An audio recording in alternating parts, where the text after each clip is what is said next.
A strawberry. You can smell it, see it, touch it, taste it, and if you drop it, you'd be able to hear the sound it would make. These are 5 senses that humans have.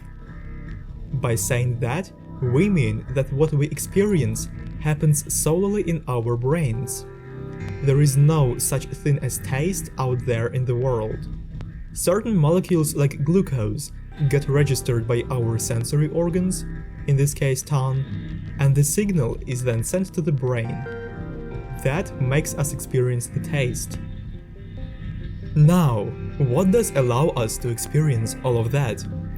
The strawberry exists somewhere, which is space. Without it, it would have nowhere to be. Another factor is time, that allows us to continuously experience the presence of the strawberry. But what is space and time? How can something not exist in itself, not be a part of something else, yet have full existence that we all understand? This is Immanuel Kant, and he was arguing that space and time do not exist, well, at least the way we see them now. He was saying that just like there is no such thing as smell outside of our brains, space and time do not exist by themselves either, and therefore, they are just our senses. To understand that, imagine a person who was born with pink lenses in his eyes. The world would appear pink to him, from his birth to his death. But it would not mean that the world itself is actually pink. In our case though, those are spatial-temporal lenses. This is what's called transcendental idealism.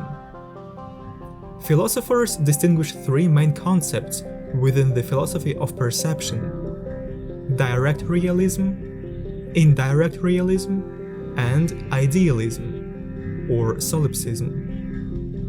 Direct realism states that the world exists exactly the way we perceive it.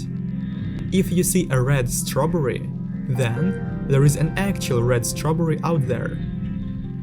Indirect realism argues that some properties of the objects around us are just in our heads. The strawberry is indeed out there, but its color and taste exist nowhere but in our minds. Idealism, on the other hand, argues that nothing exists at all. All there is our mind, and everything around us is the product of our thinking. Transcendental idealism, therefore, lies in between indirect realism and idealism. There is a real world, the thing itself, out there full of real objects, or as Kant was calling them, noumena. But what we perceive is just their appearances, phenomena, that went through our spatial-temporal filter. Now, if we don't have direct access to the real world, what is really out there? There are quite a few theories about that. For example, Adam Roberts, a British sci-fi novelist, suggests in his novel The Thing Itself that transcendental idealism might be the answer to the famous Fermi paradox. Fermi paradox is the apparent contradiction between the lack of evidence for extraterrestrial civilizations and various high estimates for their probability. What Adam Roberts was saying is that it's obviously really unlikely for us to find another civilization with the exact same pink lenses as we have. Just think about it. What are the chances that all living organisms perceive the world around them in the exact same way? We perceive the thing itself in terms of time and space. Not only there may be an infinite number of other lenses through which organisms perceive the thing itself, but it's also likely that some of them might live in the thing itself directly.